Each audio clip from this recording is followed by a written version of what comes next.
Hi guys, welcome to How to Maximize. In this video, I will show you how to share your Shein cart on app.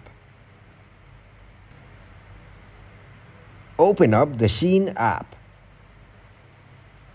Click on Cart from the bottom bar. Now click to add products in the wish list. Then open the wish list to see the products you added. Tap on Board from the wish list. Hit the Create Board button. Enter the board name as cart or whatever you want, then click on Create Board.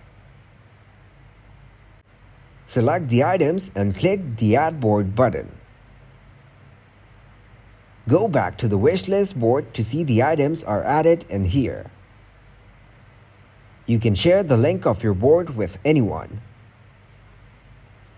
Thanks for watching, and please leave a like, subscribe, and share.